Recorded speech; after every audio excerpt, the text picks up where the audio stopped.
Hello, and welcome to Remaking the Economy, Who Will Own the Land? I'm Steve Dubb, and I'm a senior editor here at Nonprofit Quarterly. This webinar is the second in a 7-part series about how civil society can make a more democratic economy.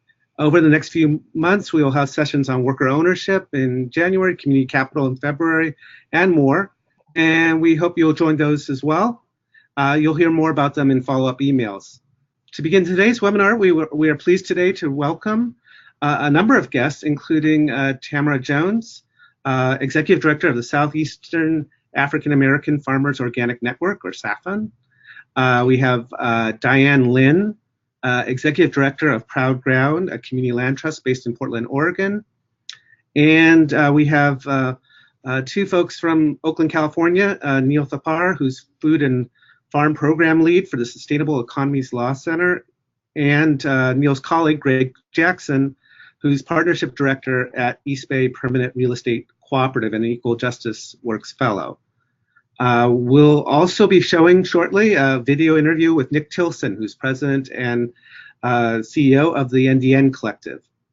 A few more notes before we get started. First, we're very excited to take all of your questions, and we'll be leaving plenty of time at the end of the webinar to allow panelists to answer them. Please enter any questions you have into the questions box in your GoToWebinar control panel. And I'll share them with the panelists as we get to that part of the discussion. Pretty much the last 25 minutes of the discussion will be dedicated to your questions. Second, we will be sharing the slides and recordings with everyone by email after the webinar. And so that should arrive in a couple days, and please do not worry. Finally, we're happy to offer this webinar free of charge, but of course it's not free of charge to Nonprofit Quarterly to produce these things. So we will be asking after the webinar, there's a survey. We also suggest that you consider contributing to Nonprofit Quarterly so we can continue with this programming and bring you more excellent guests and speakers. Thanks for being here today, and let's get started. I'll begin with just an overview of the webinar. Then we'll go to the interview and then to the speakers. So, all right. So, thought we'd just start with a couple slides that sort of look at land ownership in the United States. So this is home ownership, and this is data based from Ed Wolf, who is an economist at Bard College, and according to Federal Reserve data from 2016, which is the most recent available, about 11% of home ownership wealth is tied up in the top 1% of population in the United States, and the next 9% own 30% of home ownership wealth. So that leaves less than 60% for the bottom 90% of the population.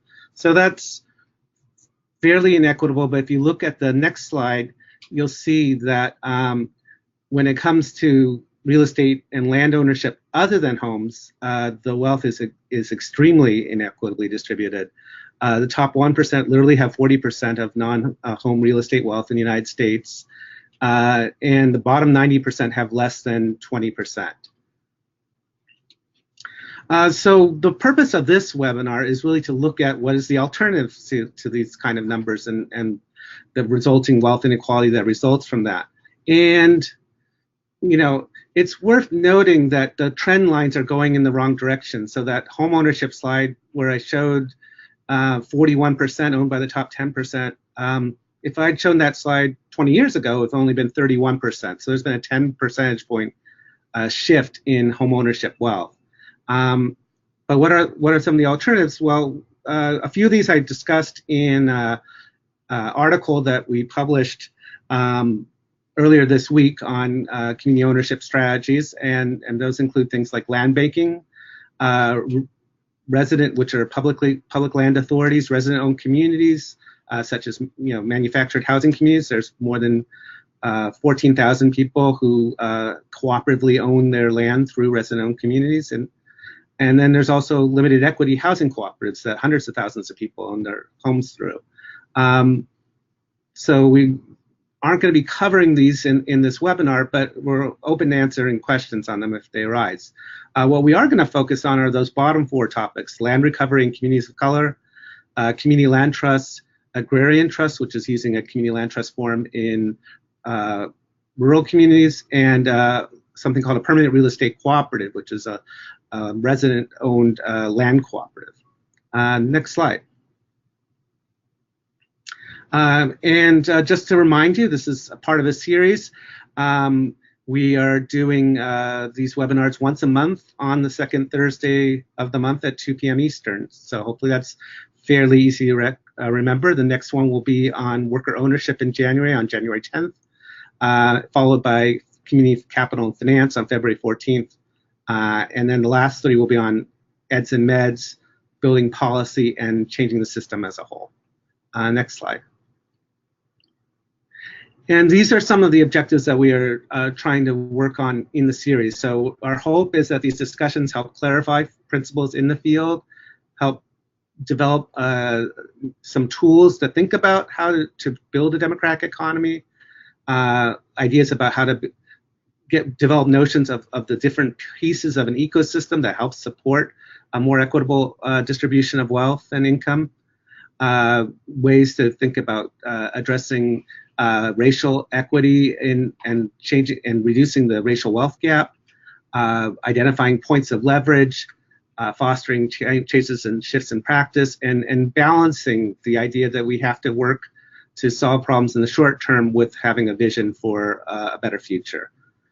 So with that, I want to go to the interview with Nick Tilsen from NDN Collective, and we'll join up after that.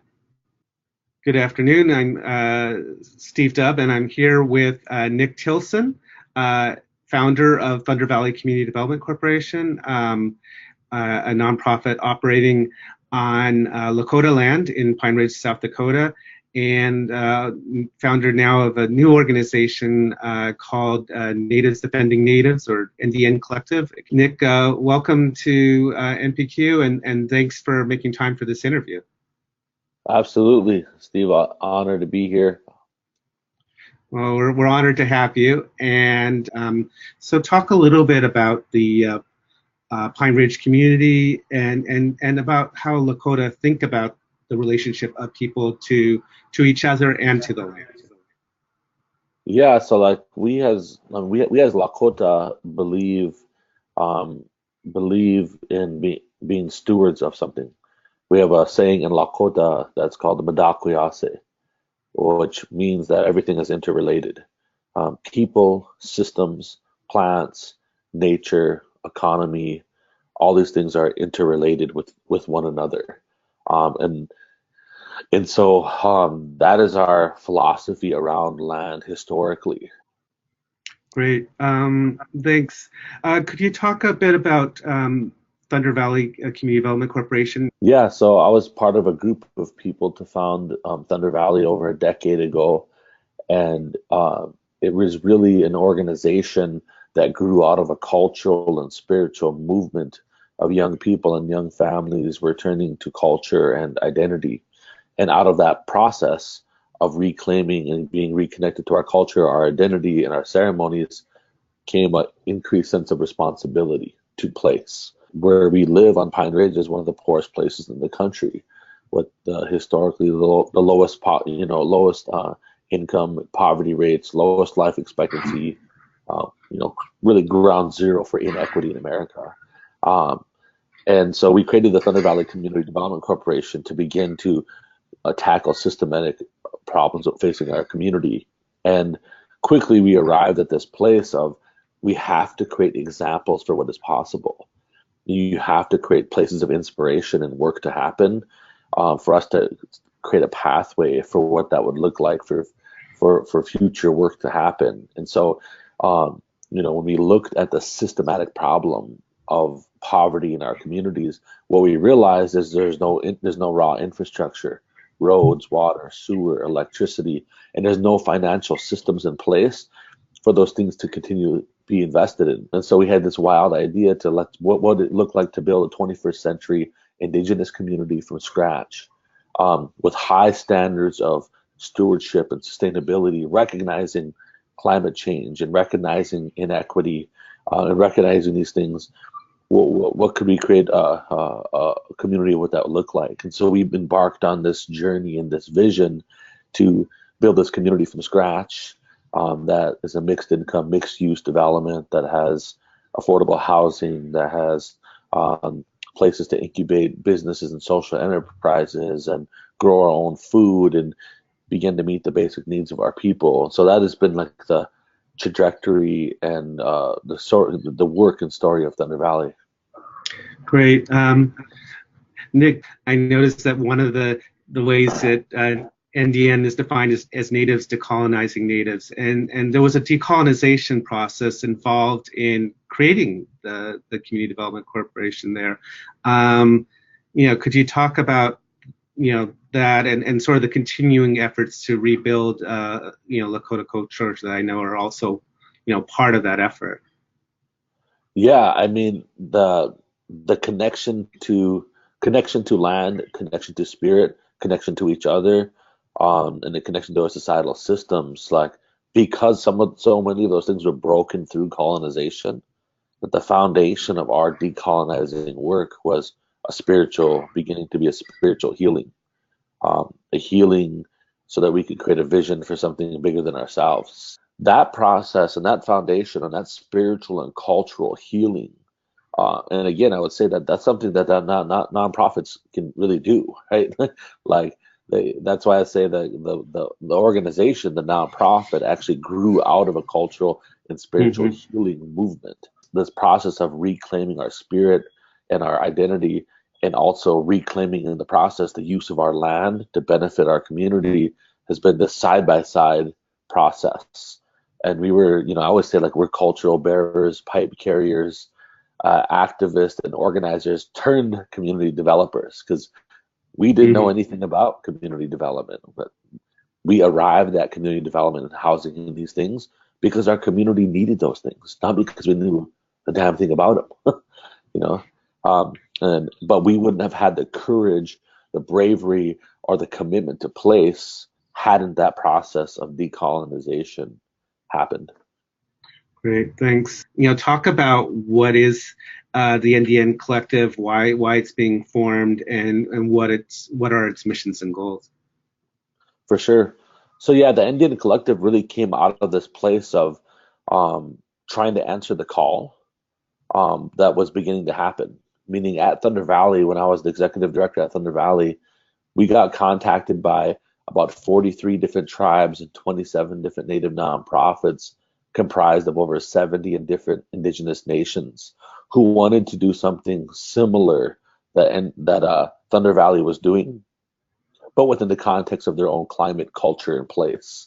And the idea is that these are just, at the end of the day, like all of this work is really about people. NDN Collective and its related entities is really just a toolbox for different projects and money to flow in different ways. Our work seeks at the NDN Collective to build the collective power of Indigenous people by investing into Indigenous self-determination. Great. So I wanted to take this conversation a little bit beyond Indian country. What lessons do you see that come out of the work that you've done at Thunder Valley and with NDN that might be applicable to folks, whether they're working in the with farmers in the Black South or in urban areas? What can we take from the work that's been done that might be applicable? Yeah, so I think the biggest thing is that there is no cookie cutter way to do it, right? Lessons learned. We had really high standards of sustainability, and I don't think that poor communities across this country should be required to have less sustainable infrastructure, less affordable housing, less sustainable housing. I don't think that we should compromise design goals based just purely on affordability. Meaning that we have to find, and that's why I think community wealth building is the platform for the future, is because like climate resiliency is in doing community development and building communities that are resilient to the changing climate. That's going to become, and should be a human right. Those are some big lessons. I think the other big lessons is to keep the community engaged, that have community engagement be a part of, not something that is a box you check to say that it's been completed, but that community engagement is a part of the continued way in which you do this work, period. And making sure that community engagement isn't just a town hall meeting once a month, but it's in design charrettes, it's in all kinds of different forms, as many as possible. The other lessons I would share with people is, we redid the community plan at Thunder Valley, I think about 3 times at least. And they were really expensive decisions, but we didn't feel like we were getting it right. And even as we got it right, the current community plan that we have, it's constantly being tweaked. It's constantly being changed by the dynamic leadership that is there now, because it needs to be, because and so I think having flexibility and having the ability and to make sure that you don't let investors and people in your circle that aren't aligned with your vision. Well, those are some of the lessons that I would share. All right, thanks, Nick. So I do want to wrap up this interview, but before I do, I thought I'd just open the floor and see if there was anything you wanted to add before we concluded our time here. No, I guess the only thing that I would add is this: like, the work at the Indian Collective is multifaceted. Our work is about natives that are on the front lines of the struggle, because when you have 80% of the fossil fuels that are left in the world, that are on or near indigenous people's lands, and 90% of the biodiversity left in the world on or near indigenous lands, yet indigenous people are not being invested into. On the other hand, you have native communities that are ground zero for poverty in America, places that have 70% unemployment rate, like Pine Ridge and these other places. And so we are at this cross intersection. And so I look at those as huge challenges, but I also look at those as huge opportunities. Like, this country in the nonprofit sector and the social sector is never going to get equity right unless it gets its relationship to indigenous people and land and community right. We have a shared history as Native people. We have a deep shared history, and we definitely have a shared future. And so, as I say these things, I really don't say them to guilt any audiences or anybody, but our shared history has left these communities impoverished, underinvested, facing some of the biggest challenges. So, our work is to extend our hand in partnership of solving not just the problems facing Indian country, but some of the most important problems facing humanity in this country at this time in history that we're in. Great. Well, Nick, thanks so much for participating in this webinar. Absolutely. Honored to be here. Okay, and so now we're going to go to Tamara Jones from SAFFON. Tamara, the floor is yours. Thank you, Steve. So I want to begin with a quote from Frantz Fanon. For a colonized people, he said, the most essential value, because it's the most concrete, is first and foremost the land. Why? Because the land is what gives us bread and, above all, dignity. So why do I begin with a quote on colonization when speaking about our work on Black farmland in the modern United States? And it's because when we try to understand the system that defines the condition of Black people and Black farmers in the US, we believe colonialism is a much more effective analytical tool than democracy. The main features of colonialism, exactly describes what we face as Black people and, by extension, Black farm communities in this country. As a group, as a class, we're politically and legally disempowered and dominated. We're often treated as lacking full citizenship rights. We occupy a position of economic and political dependence, or they'd like us to be independents. And the state systematically extracts more value from our community than it returns. And at the heart of it all lies racial and cultural inequality and an ideology of white supremacism. So a framework of colonial exploitation invites us to reimagine the system of land ownership in this country in ways that is based on the needs and values of Black farmers and Black people as a truly liberated and empowered community. Next slide, please. Next slide, please. Thank you. So in 1920, at the heyday, Blacks owned around 16 million acres in this country. Today, it's around 3 million, and by one account, we're losing around 30,000 acres a year. And, the reasons for that, of course, is very complex. There are lots of factors, but we do believe that individual land ownership as a model really increased the vulnerability of Black farm communities to land loss. For all of the reasons, part of the reasons that you see listed here, everything from systematic discrimination by government agencies to predatory financing and land grabs. So we believe that, historically, the times when we have been the most effective in holding on to the land has been when we have organized ourselves collectively. So whether you're talking about, the Colored Farmers National Alliance and Cooperative Union in the 1900s and in 1886, or even coming down to the Federation of Southern Cooperatives, which is founded in 1967 and is still with us today, there is a history of Blacks pooling their resources, pooling their social and political power to acquire and hold on to Black land. But the overwhelming dominance of this individual model of property ownership really left us our flanks wide open to the kinds of practices that has resulted in the systematic loss of that land access. Next slide, please. Most recently, in 1968, Charles and Shirley Sherrod founded the first land trust in the United States. And they did that as a way to respond to the systematic displacement of Black sharecroppers, Black rural people off the land, and who literally had no place to sleep, no ways of making a living. Charles and Shirley had gone to Israel, and they had been introduced to the kibbutz as a worker-controlled agricultural production cooperative, and the Israeli Moshav, which is a service cooperative.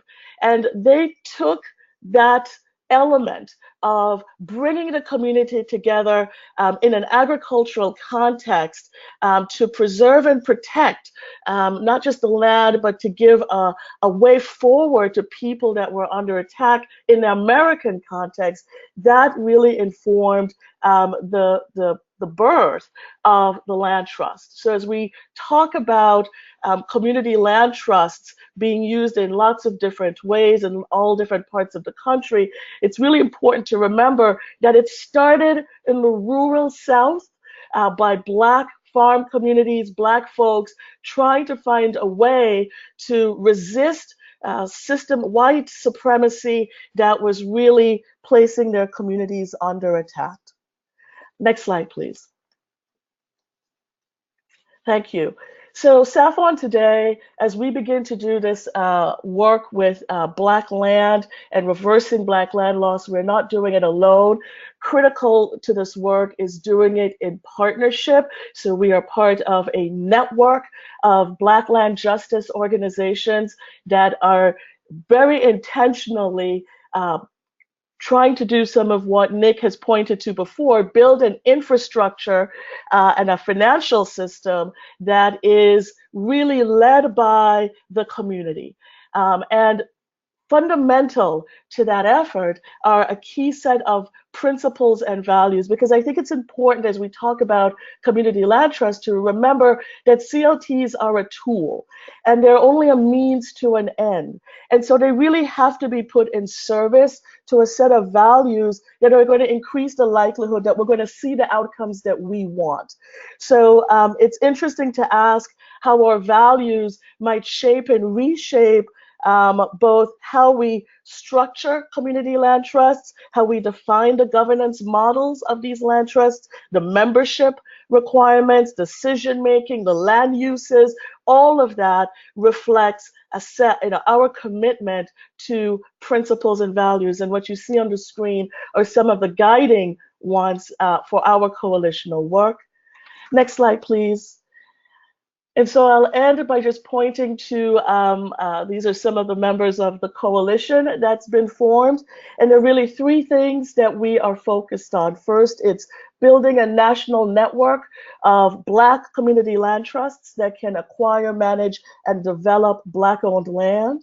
We are about fighting the system for change. So we're mobilizing a core group of organizers around land reform campaigns that are pushing from divestment from institutions that are really about wreaking violence in our communities and hurt our communities, and instead promote investments in productive and empowered land spaces. And finally, we are working to establish, we've already established and are building out a shared fund to support the acquisition and protection of Black land. And that fund is built on the principles of collectivism and cooperativism and is driven by deeply democratic governance structures and opportunities for community folk to participate as both members and investors.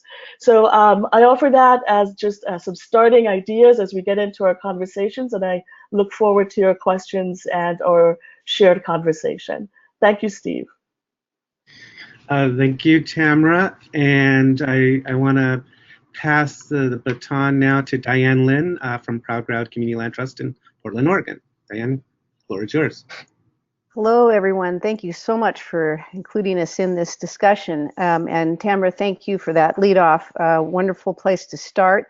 We wouldn't be here in Portland, Oregon with one of the largest land trusts in the country without the work of new communities. We're going to be celebrating a 50th anniversary of that effort this next year in Georgia to continue the conversation. I'm going to run through kind of how the Community Land Trust works in real terms as it relates to the efforts to create true and real homeownership opportunities to working families, first-time home buyers using the Community Land Trust model. We were founded here in Portland, Oregon just about 20 years ago, and we're now regional and we're going statewide. We've got a lot of partners in this work, a lot of culturally specific agencies that work shoulder to shoulder with us, and we're also teamed up quite directly with the Habitat for Humanity groups. We now have about 287 homes in our portfolio. We've served over 360 families. We're reaching for about 400 in the coming 2 years, and we're on a growth pattern here, managing about $20 million of subsidy from the state and local and federal government. And if you can go to the next slide, please. I can show you how it works. So Proud Ground is a community land trust, and again, we have partners all over the country. Grounded Solutions Network works with kind of promotion and growth of community land trust models around the country. Most of us gather resources from the federal, state, local governmental agencies. We use those resources to create at least a 20% down payment. We provide education and counseling for mortgage readiness for working families, because they bring their mortgage level at the level they can actually afford in this economy. And together we merge that mortgage with the subsidy to purchase a home on land. Proud Ground is the community land trust, actually owns the land under the house for the most part. We have a land lease agreement. It's a mechanism to hold in partnership the nonprofit agent organization with the family. We provide post-purchase supports. We've never lost a home in our portfolio to foreclosure because we really work with families to help make it work. And if they need to sell, we make sure it happens in the right way for them and the community. So our real effort is to use this mechanism of community land ownership in the process of making homes truly affordable in a very real sense for families. Let's go to the next slide, please.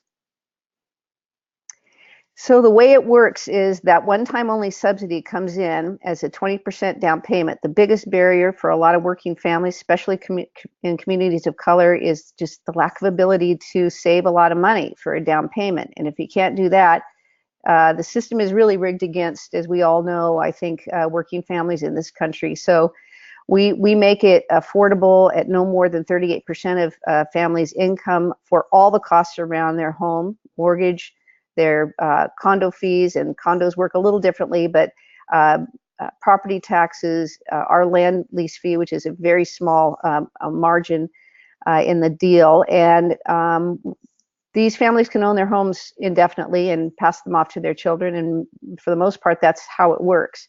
The affordable mortgage level is really the key for many working families these days because of just the cost of living in countries all around the country. When and if families do decide to sell their homes, that's when we provide them with every penny they put into their mortgage principal and 25% of the increased value from appraisal to appraisal. And in about 10 years' time, our research shows that a family can earn up to $72,000 without having had to bring a down payment in the beginning and having a real manageable mortgage throughout. We really want to build wealth in these communities. That's obviously critical, but we also want to resell these homes at an affordable level to the next income qualified family and keep them all within a range of affordability in perpetuity. Next slide, please. So the demographics we serve here at Proud Ground are, and we are sadly still don't have the level of diversity many other communities have, but our program is dedicated to dealing with the negative effects of gentrification, of which we've seen so much in our neighborhoods. The range of African American families that have been displaced from a couple of our neighborhoods here in Portland are from 10,000 to 25,000 families in the last probably 20 years. So we're focused on closing the minority home ownership gap for all the reasons we can all understand. Our goals are to increase the number of families of color we serve in the coming years, and we're on trend to do that. A lot of what we're up against is the challenge of finding the amount of subsidy we really need to make it work for working families. 60% of the jobs here in the state of Oregon that were created in the last several years are at 60% of median income. So what are the housing options for families at that level? So I guess in the thing that I would like to talk about for a few more minutes on the next slide is, in addition to the need for new funding resources, of which we've been pretty successful at advocating for, at least more than we have in the past, because now we have a serious crisis on our hands. People are literally not finding places to live, and the rental market is brutal.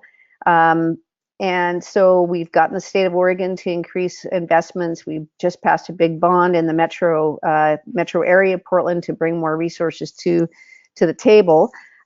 We're an extreme far cry from actually meeting the need. So we've got to figure out new strategies going forward, and there's several things that I think both locally and nationally we should consider. Using the land lease to hold the land in a community land trust with essentially a deed restriction is what the kind of creative legal mechanism is to put us in partnership with families and allow a nonprofit to hold the asset of the land. Now that, as Tamara mentioned, is very important in terms of the governance. We think it's critically important that our board is, and we have a tripartite board, which includes 30% homeowners in our program. Half of our board are people of color, and we have to continue to really engage our partners in this work. We work with, like I said earlier, several culturally specific partners, Native American communities, African American, Hispanic, Latina X, and our Asian communities, to make sure that they are helping us identify and working with families to get them into this program and set up in a really successful way. We've really working on coalition building and a lot of collaborative work with a lot of agencies and in our work in equity and diversity and inclusion. And to keep a community land trust truly connected to the community is absolutely crucial. So the community ownership is a huge connection to our legal way in the rubric of the American culture, which puts so much value on land value and land control. I hope some questions come across from people on this webinar to talk about, how do we change that cultural orientation of, land ownership and the rights that come with that, and how I think our Native American partners have really taught us that, who should really own this land. The more we can pull into a portfolio under a community land trust model, the better. Into the future, this is a both short and long-term benefit to both families and the community, and that they actually, will have, communities will have affordable housing units well into the future. I look forward to your questions and to my colleagues to continue this conversation, and thank you so much for including us. Thank you, Diane. And next I want to, have both Neil Thapor from SELC and Gregory Jackson from East Bay PREC present. So the floor is yours. Thanks, Steve. Hi, everyone. I'm Neil. Greg's sitting next to me. Before I dive into agrarian trust, I just want to give us a brief summary of where we're at right now with regard to farmland. There's kind of a convergence of a lot of overlapping trends that have put us in a farmland crisis. You may know that the average age of farmers is going up and that land values over time have been rising. For example, for every farmer under 25 years old, there are 5 farmers above the age of 75. And so as a result, farmland ownership has really consolidated. So the next generation of farmers, and particularly farmers of color, can't afford land because it's just not affordable for them because of student loan debt, because of the racial wealth gap, particularly for Black and Latinx people and recent immigrants. The largest 8 farms control something like 41% of all farmland, and 98% of farmland in the United States is owned by white people. So this isn't the first time we've had a farmland crisis, and so there have been efforts at land conservation for some time, but mostly those efforts have framed it as a land access challenge. And this framing has kind of failed to address the root cause of why we have these recurring farmland crises.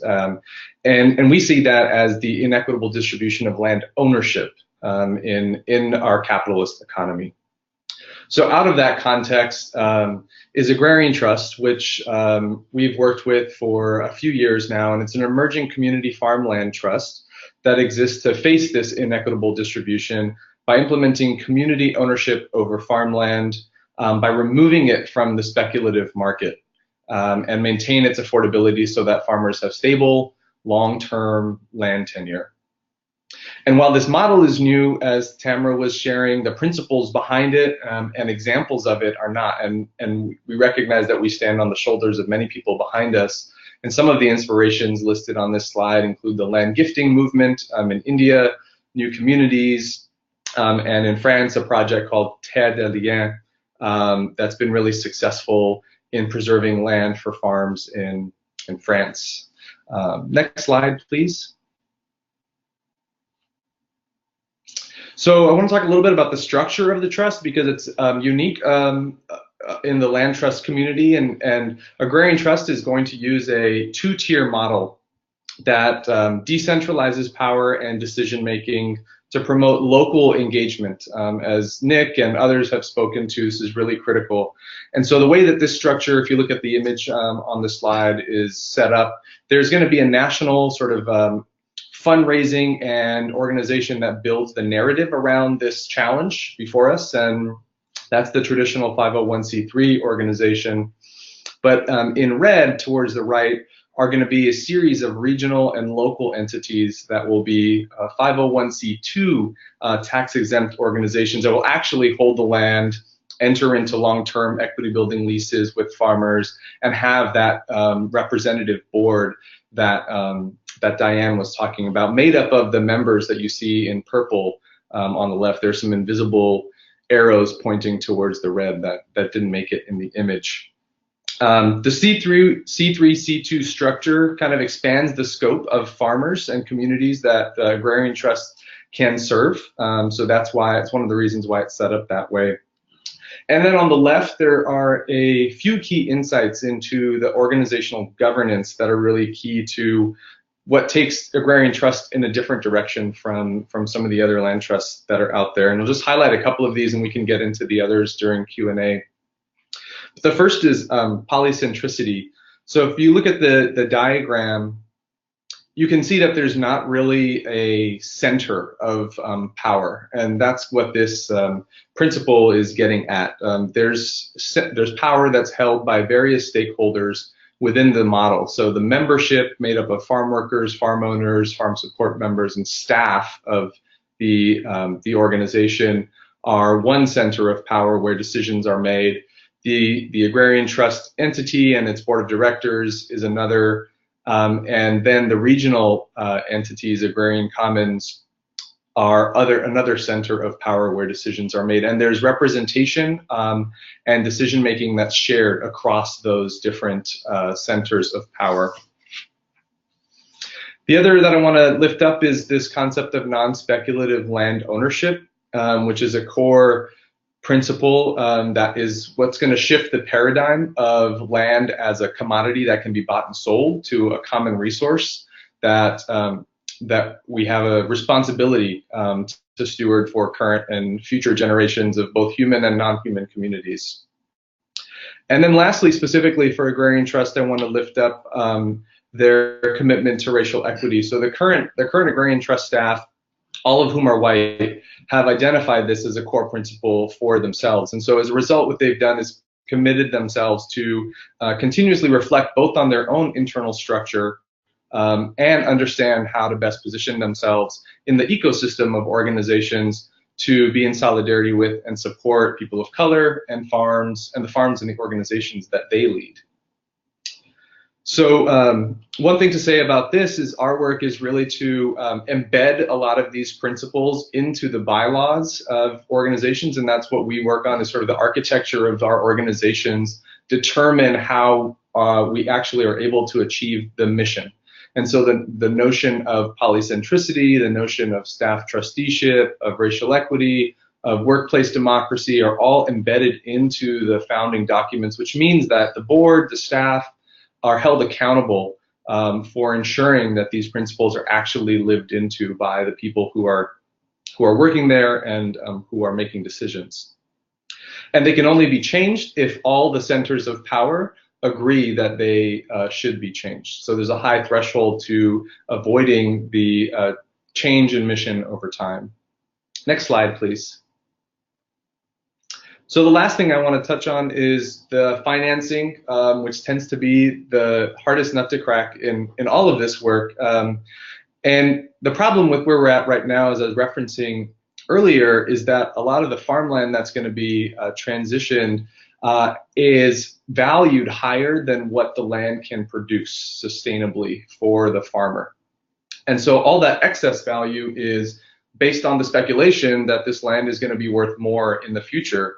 Which has tended to be true. But that's why Agrarian Trust is in the business of removing land from the speculative market entirely, because it's really the only way to preserve its affordability over time and permanently, and prevent this recurring cycle of land-rich and cash-poor farmers that we have every 50 years or so. And so we end up with this generational crisis of farmland values going too high for those that need to access it. So Agrarian Trust doesn't want to over leverage itself when buying land, and that's why it's going to focus on philanthropy and land donations and bargain sales to acquire land instead of investment, which only is going to increase the financial burden of the organization and the pressure for the farmers to try to grow more than the land can sustain. Although there is potentially a role for investment to play in other aspects, as you can see. So I'll leave it here just to say that, really in order for the land to truly be decommodified, it has to be taken off the speculative market permanently, and that's what Agrarian Trust is attempting to do. So I'll stop there and pass it on to Greg. Thanks, Neil. Next slide, please. So I'm with the East Bay Permanent Real Estate Cooperative. We're a new organization, a new cooperative that just started, or that just launched really last week. And we've been doing like the background work for about 2 or 3 years now. And similar to what Neil was saying about like taking land permanently off the speculative market, like reaching out to those like most affected, putting all that stuff in the bylaws, like that's what the cooperative has been doing for the last like 9 months really intensively, and a lot of thought partnership before that. And we are a democratically run cooperative that like is created to serve Black, Indigenous, and POC allied communities in this housing crisis, seeking to stop the displacement that developers are perpetuating in nearly every community, every low-income community, while also recognizing that we're all economic migrants to a degree, and trying to stop us from kicking the can down the road and pushing our problems further out into the rural areas where we don't really have as much awareness. Next slide, please. So our mission pillars are quite simple, but they really guide us in all that we do. We believe that there should be land without landlords, housing as a right, and we believe that we should be stewarding the land, similar to what Nick Tilsen said earlier. Land isn't really something that should be owned, it should be stewarded. So while we're doing that, we're seeking to bring about restorative economics and building collective wealth in the communities that have been most impacted, and going to those frontline communities first. And in order for us to do that, we recognize that we have to heal both internally and externally. We don't want to be perpetuating the same learned behaviors that capitalism has forced upon us, and we've recognized and been very intentional about checking ourselves and making sure that we're not doing those kinds of practices internally as a group, so that when we begin to work with others, we can model that and like help spread that. Next slide, please. So this is typically how real estate is acquired. The bank gives the money to like landlords or owners, who then get property and get tenants to pay rent. It's a very extractive system. Like the landlord keeps all the equity and the profit. Banks get exorbitant interest and profits from us, and a commodity we believe shouldn't be speculated on. Next slide. What we do is we remove the banks and go straight to the people, and invite our communities to both invest in our cooperative at $1,000 a share, to create community capital, which is patient and also affordable, so that we can keep our rents affordable and not have interest rates and speculative real estate appraisals dictate what is going on with our properties. The tenants are also co-owners in the cooperative. They pay rent.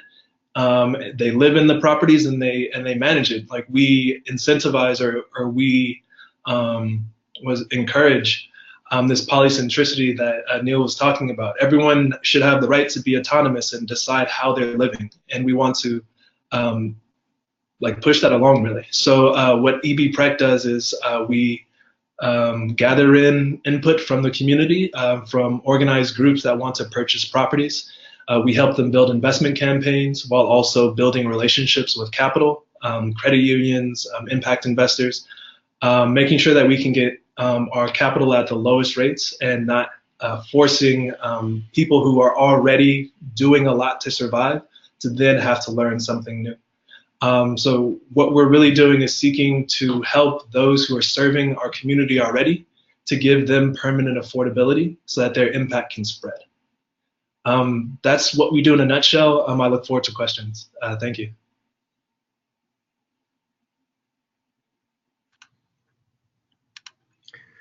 Okay, so thank you, Neil and Greg, and we'll now get started with some questions. And then I've seen a number of questions from the audience, and I'll get to those too. So I'll ask a few questions and then try to get to your questions as quickly as possible. I think I want to start with a question just about, how can we, I think this came up in Nick's comments and Tamara's, but really in all of you at some level, how do we reimagine this system of land ownership and think in terms instead of things like access and stewardship, in other words, make transformative and not just incremental change. Yeah, this is Tamara. And, sometimes we get caught up in thinking that the best solutions need to be completely new solutions. We think innovation always has to be something bright and shiny new. And we forget that some of the most persistent problems have been successfully explored and managed by those who've come before. And so part of this, I think, and I love that Nick started the conversation, is an invitation for us to, as Nick said, build new relationships with indigenous communities who have sometimes different cosmologies, and to reconnect with ancestral practices that give us a counter, a different way of thinking to the current system we live in. And it's often the case that we fall into the trap of thinking that the current system is the best and only system, and it isn't. So there are lots of different models available to us to rethink the relationship to the land, not just as individuals, but as communities. And I think we should, set ourselves the intention of relearning what some of those practices look like. So we don't have to stress out too much that we have to come up with brand new solutions on our own. We just need to be tapping into communities and histories that might guide us. Great. Diane? Yeah, I would second that and also suggest that it's a kind of political strategic question of just how much progress we can make. As Neil and Greg addressed so clearly, how do we take as much of the land off of the speculative market and grab it up and put it in whatever models that we're all working on that are showing great results? It's just that we're not anywhere near to scale. And pushing our local elected officials and community leaders to adopt permanent affordability as a component of this, because if they're just giving, it's kind of lip service if we're not holding this land in a place, in a sacred place that doesn't get sold on the market into the future. And it's about collective community benefit. So larger investments in models that are working and new innovations or policy changes that can really require our lenders to not restrict some of our opportunity, and that's for both farmland and I think for home ownership, for example, and really getting, pulling up out of this system that is so egregiously rigged against people of color and against lower income families, and starting to force our elected officials to face that fundamental inequality and start to change up and require institutions to be more responsive and invest more and set affordable units aside, all those policies that we're all working hard on. We've just got to push for that dream of getting as many chunks of land in this country out of the market. Greg or Neil, did you want to jump in? Yeah, I wanted to just appreciate Tamara bringing that up, and just reiterate in the way that I'm thinking about it, just to say that we currently sort of exist in this system that we have, both legal, economic, but and maybe our practice right now is we have CLTs, we have cooperatives. Those are the sort of leading edge of what we currently can conceive of, but to not let our vision be limited by just what's currently available and what currently is in this system. And I often look to an international perspective to look for ways in which people are organizing land ownership or community building in ways that we don't have a structure for anymore in the United States. Customary land use rights that really get to this notion of what people need a home. And that's what really we're trying to solve for, not trying to solve for necessarily whose name is on a deed. And so I just wanted to lift that up as well. Steve, I know you want to go on, but one quick example is, let's take something like the susu, which is a form of people coming together and pooling, saving collectively, and then taking turns in getting access to the pool. I'm from Jamaica. We used to, it had a different name there. But if we think about, saving capital, not just as an individual working themselves to the bone over years trying to save up that 20% down payment, but what changes when we all come together and say, okay, built on relationships of trust and mutual vision, we each put money into the pot. Every month, someone else gets to take that pot, and suddenly you've got, in shorter periods of time, a mass of capital that you can now do something with. I think that's a concrete example of some, long-standing indigenous practices from some of our communities that can be applied today as we think about reimagining financing for land. Great.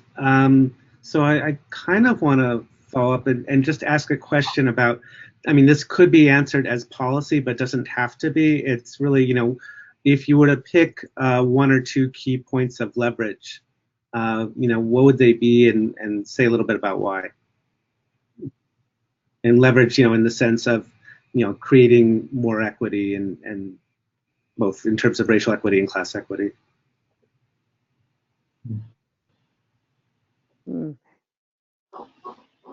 Happy to start with one example of Sure. that I worked on here in California. That, particularly in the agricultural context, but, across the board, it's just the area that I work in, there is this long-standing history of exclusion. Labor laws come from exclusion in agriculture, landholding, land transfers as well. And that hasn't really been reconciled in our public institutions. So federally, in the Farm Bill in the 1990s, there was the socially disadvantaged farmer designation created. And it has taken up until 2 years ago when a group of folks got together to implement that in California, just to even recognize that there is this group of people who have been working in agriculture, who on average, people of color own less land in California, make less money, and receive fewer subsidies, but are contributing more often to local food markets because they operate at a smaller scale. And so looking at how the California Department of Food and Agriculture can take inventory of its programs and better serve farmers of color in our state, passed a Farmer Equity Act in 2017 to basically have the public institutions that are supposed to be supporting farmers and promoting farmers ensure that they're going to be doing that more equitably in the future. And it's not focused specifically on land at this moment, although there are several programs that CDFA offers that help farmers acquire land, that if you look at the numbers of how they've been serving farmers so far, we don't actually even know because they haven't been tracking that. And so we need to even just start tracking how programs are serving different communities to find out what the baseline is and where these institutions need to go. Great, thanks. Yeah, I would, oh, Diane? Oh. Go ahead. Well, I used to work in local government, so I have a long list of things that I would want to see change. But if I had to start one way, I would want to see these, and yeah, I'm not thinking federal, so I'm thinking state and below. I would want to see these governments match these corporate incentive packages that they give. They're killing themselves, putting millions of dollars to attract Amazon and GM and all of these folks to build their headquarters. And those companies come in and they're completely extractive. They rarely create the jobs that they promise, and then they leave taking all of the investments that have gone into them. I'd like to see policy changed so that that level of investment is also put into community level development projects, which have a much more long lasting impact and keeps people in place.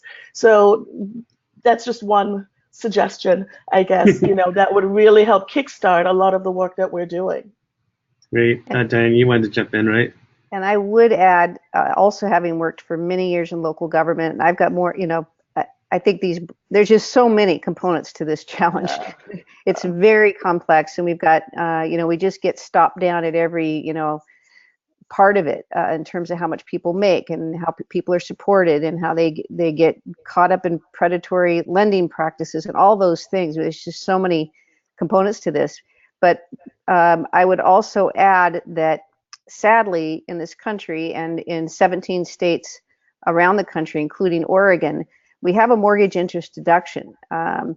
I'm just going to suggest that that is the statistics show that that deduction goes to the highest earners for second homes and vacation homes and boats and things that just was never intended in the policy. And people say, well, how do you think we're going to be able to spend our way out of this serious problem where the cost of housing keeps rising and land for any purposes, including community gardens and growing food, and the wages are barely steady, bumping a tiny bit. It's just causing a bigger and bigger gap. There's a bigger delta. So the sad part is that we actually are spending billions on a tax incentive for the highest earners in this country. And if we just protected even middle class families up to a threshold and remove the deduction for people above that, we could reallocate those funds back into the programs and new both initiatives that are working and ones that are new, and really re-engage community in how to spend that money in a way that could help average working people be able to own, collectively own land and get into housing and grow food in affordable spaces. Yeah, and Diane, just to your point, I think CDBG funding community development block grants, $3.5 billion, mortgage interest deduction, even with the new tax bill, is $40 billion, pretty much only going to the top 5% of taxpayers under the current regime. Correct. So, it's a big duplicated difference in many other states around the country on top of it. Yeah. I'm going to ask one last question, and I think I want to throw it into the audience questions because there's a lot of good ones out there. But I did want to ask, how do we go about addressing structural racism and building power in communities of color through land movement organizing, and see what all of you on the call had to say to that. If I may. Yeah, go for it. I think that we have to start viewing ourselves as a market force rather than something that the market happens to. In a lot of ways, as consumers, we validate these structural things by buying into them. So it's hard for me to foresee us moving past that point until we're able to look at ourselves truthfully and be inconvenienced for social justice. Because right now, for instance, a few weeks ago, I was using the Uber app, even though I'm super against what the people at Uber stand for, right? So if I'm gonna be for social justice, I have to delete that app and then use Lyft. And I think we have to take that approach simply. If someone is perpetuating structural racism, then stop supporting it and be inconvenienced for a bit so that we can move forward. Thanks. Tamara, it looked like you wanted to jump in. Yes?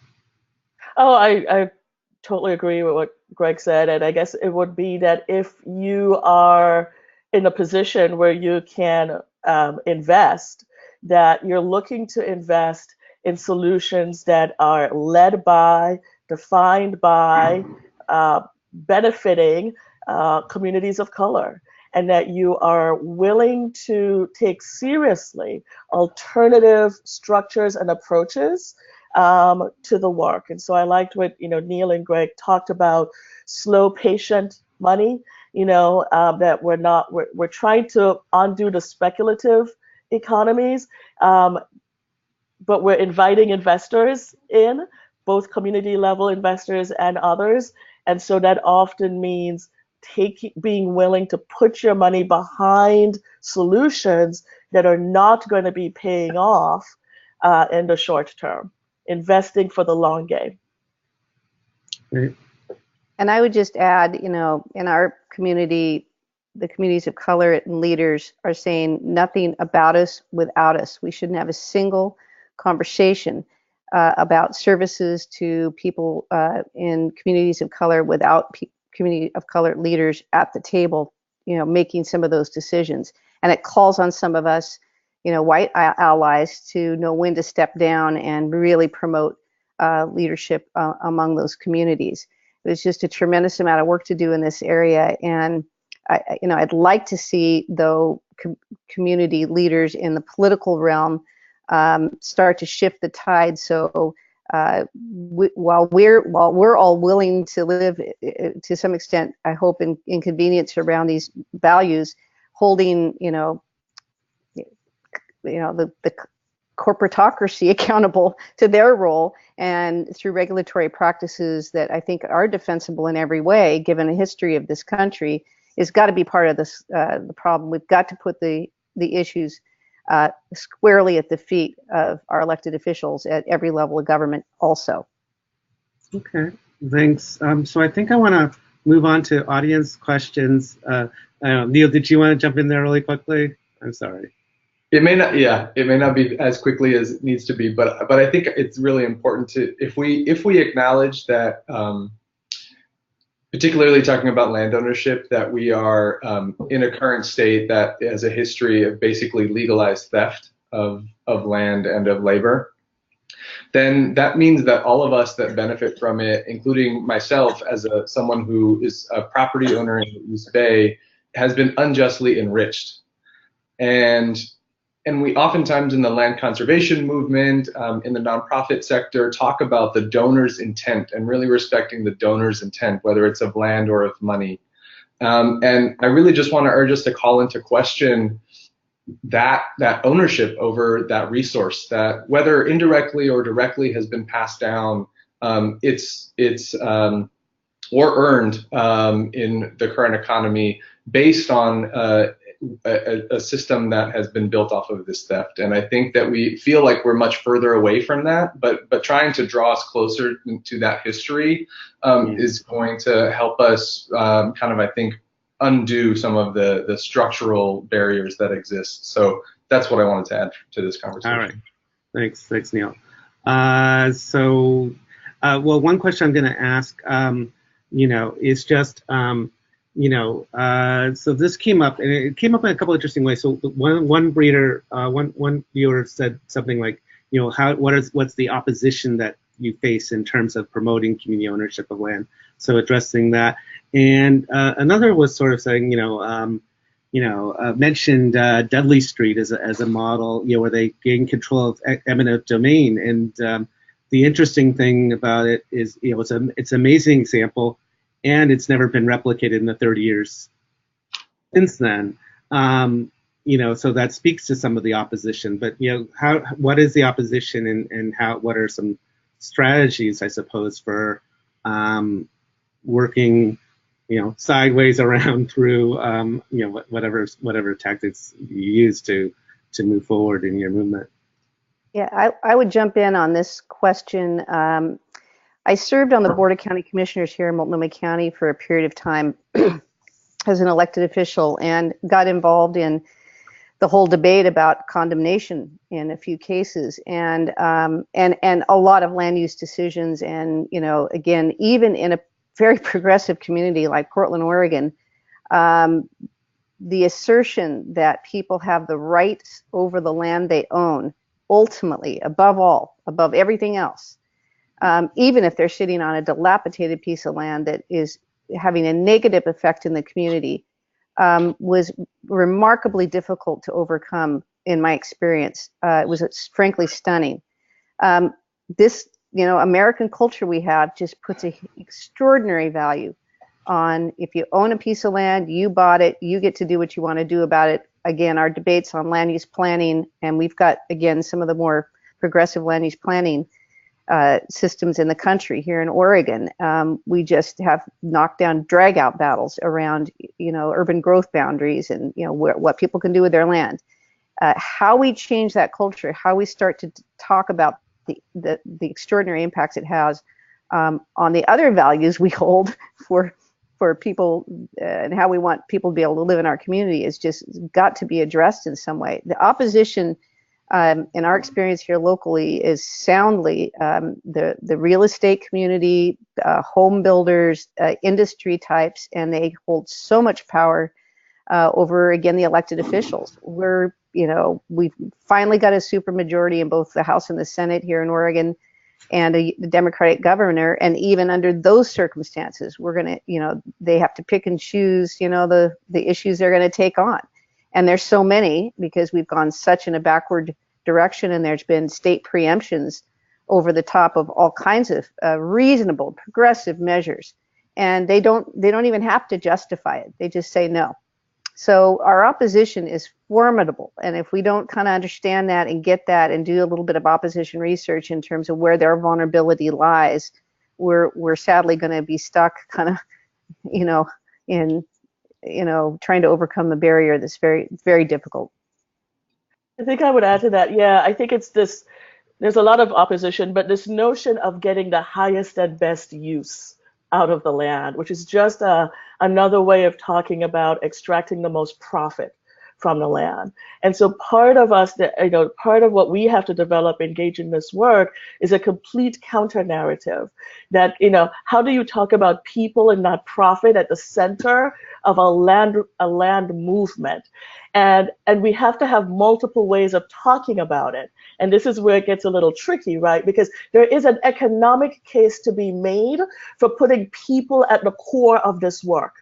If you're not focused on short-term money extraction, and I think a lot of the local governments, they're under such pressure to raise money that they only think in terms of short-term benefits. This is going to increase the tax base, and that means more money into local government coffers, even though over the long term, it actually works against them. So we have to get, I think, very comfortable with countering a profit-driven framework with a people-driven framework, and to be able to talk about it in economic terms that counters this highest and best use.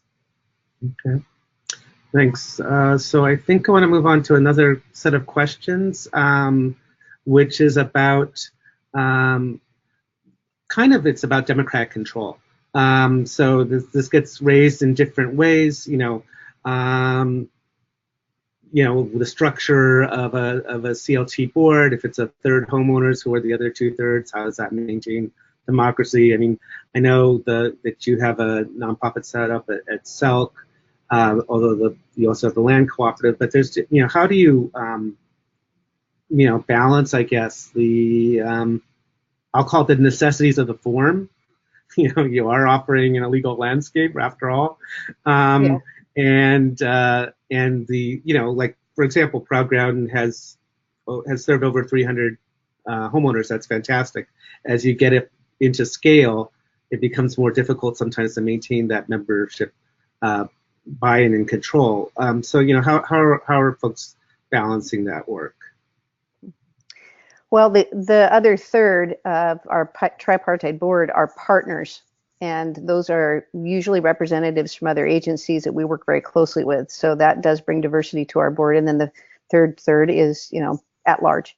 And we're covering a lot of geographic areas. So we really need people from those geographic areas to be on the board to bring that perspective. In fact, we're, the trick in the community land trust scenario is that either you've percolated up out of the basement of a African-American church and you're really of and for and about that geographic community, or you have a broader range of span of control and you're trying to serve a much, broader community of people, more diverse community of people, and you need to stay connected to each of those communities really directly.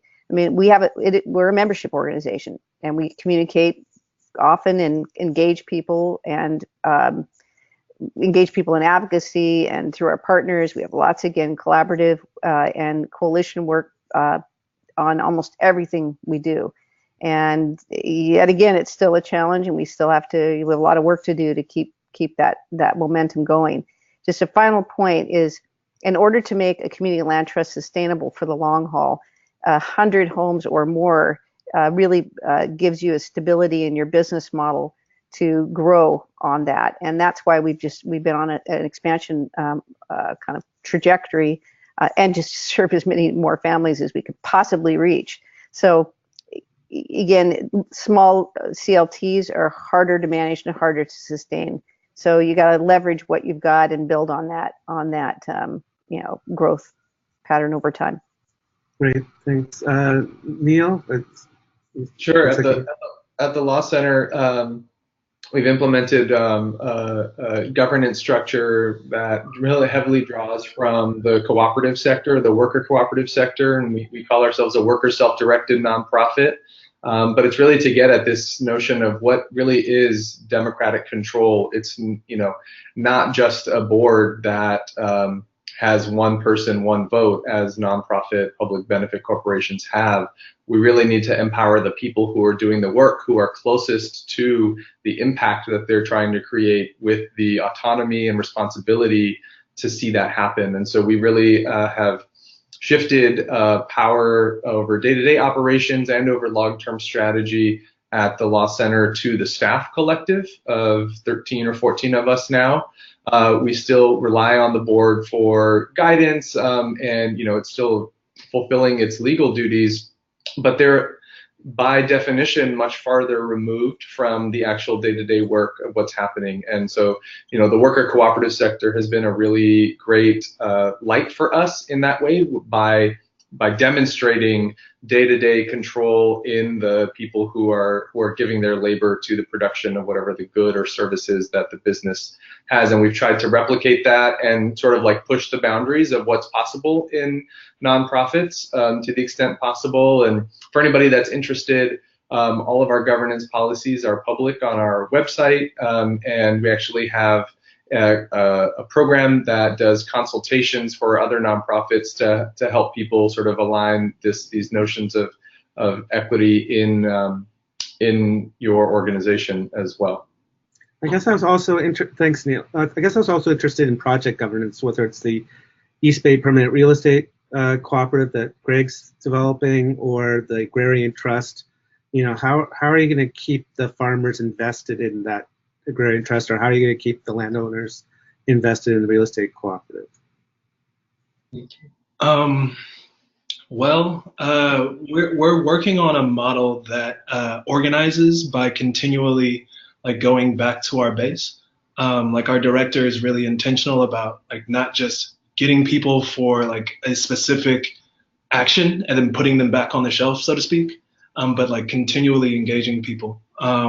We're structured as a multi-stakeholder cooperative, meaning that different groups of owners are able to make decisions within working circles, as well as appointing or electing a board to represent their specific group. We have language in the bylaws similar to a community land trust that prevents the cooperative from selling the land for speculation. And if land does have to be sold, our bylaws require that it goes to a land justice organization. We also have added protections, what we're calling vision protectors, which basically certain pages in our bylaws will require the consent of this group of people who have been involved since the beginning and can hold the cooperative to its mission as it goes forward. But in a lot of ways, our work requires building trust and relationship between people, because at the end of the day, those two things are what drive things forward. And if we don't trust each other, then we can't work together. So those are really what we're focused on. Great. So I wanted to ask a question. This one I think is geared towards Tamara. And the way I think the question was, you know, is land democratization ever in tension with decolonization? I think what I want to also ask you about is to talk a little bit just about the land recovery efforts of SAFFON, because I know a lot of the work is just, you know, we started with Nick Tilsen, and obviously the fact that, you know, indigenous land was stolen, but a lot of your work is about also recovering ownership of land, right? So can you talk a little about that? So SAFFON kind of relaunched a couple years ago, and I've been kind of serving as executive director for the last 2 years. And one of the things that we did was in the first year is surveyed the farmers, and not surprisingly, our farmers kind of mirror the national data, which is that Black farmers are much older than white farmers and farmers in general per capita. I have an 80 and 81-year-old couple in South Carolina that's still farming. And so we were getting farmers coming to SAFFON saying, we're getting older. We either want to retire or won't be able to keep doing this physically, and or adult children are not interested. You know, a lot of them have gone to the cities. They've been successful. They now have professions, and nobody wants to do the hard work of farming, and they want to ensure that it stays under Black ownership. And we, as a small nonprofit, just really had nothing in place. And so we applied for a grant under the Pigford lawsuit remains, and committed that to researching how best to address this. And so over the past year, we've really gone deep, and that has led us to working as part of this national coalition. What we realize is we should not be doing this alone, even though we've got members that need this. And so what the research, the surveys of landowners, their adult children, we surveyed landless farmers, convening other Black justice, land justice organizations. And what emerged from all of that was a request for SAFFON to begin building a community land trust here that would serve as an anchor in this region, and that would continue to build out this national network of intentional Black community land trusts. So unlike the other two speakers, we're at the very front end of this work. We're just about to engage a consultant to do the initial planning, which hopefully will take, we'll see how long that takes, and then move into implementation. We're guided by groups such as Soulfire Farm in New York. We're working with the Northeast Farmers of Color Coalition. They've created a community land trust. So we see ourselves doing this work very much embedded in a network of Black land liberation and justice work. Great, thanks. So another question that came up, and we'll see, we'll get one or maybe two more questions in, but it was about using land trusts for commercial property.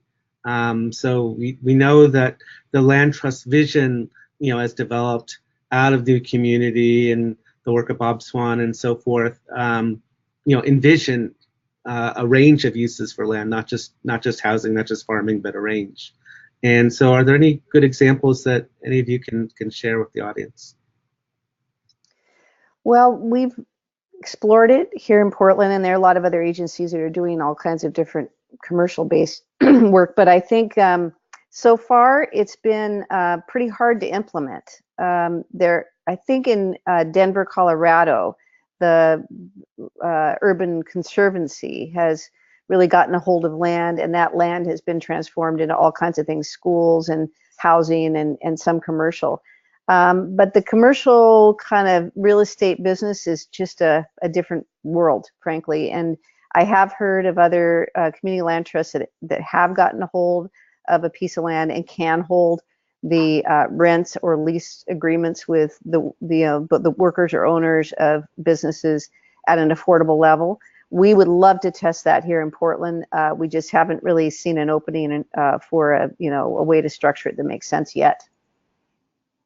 Neil, are you familiar with any? I was just going to shout out a couple of organizations that come to mind. One is not a community land trust, but it's a cooperative, an investment cooperative. It's called Northeast Investment Cooperative. That has purchased commercial land, and I think they have like a brewery and a coffee shop in a town that they've stewarded. Here in Oakland, we have an Oakland Community Land Trust that most recently entered into an agreement to purchase a property that houses a coffee shop that has 2 units of housing above it. So it's a small building, but they've just started to get into commercial space as well. So there are a couple of examples. I mean, there's 200 something community land trusts around the country, and mostly, of course, focused on housing, but there's probably a smattering of commercial use in there as well. Okay, and I'll throw in one more, which is got mentioned earlier, but it's Dudley Street Neighbors in Roxbury neighborhood of Boston. Because they had authority to actually condemn land, they were able to assemble a whole, I forget how many acres, but I'm going to say 50 to 60 acres, something in that neighborhood of land, and that includes land use planning for parks and some businesses as well as housing. So that's another example. And unfortunately, I think we're at the end of our time. I will try to, I know there's a lot of questions. We got to several questions, and there's a lot of questions I didn't get to. We'll try to take a inventory of those questions and get back to some of you offline.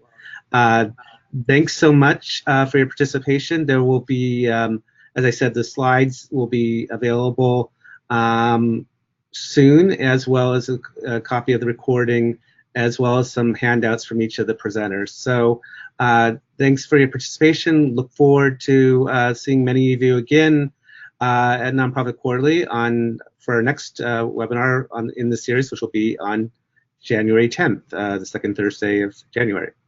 Thanks again. And thanks to our presenters, Neil Thapor, Greg Jackson, Diane Linn, Tamara Jones, and of course, Nick Tilsen as well from NDN Collective. Thank you. Thank you. I know.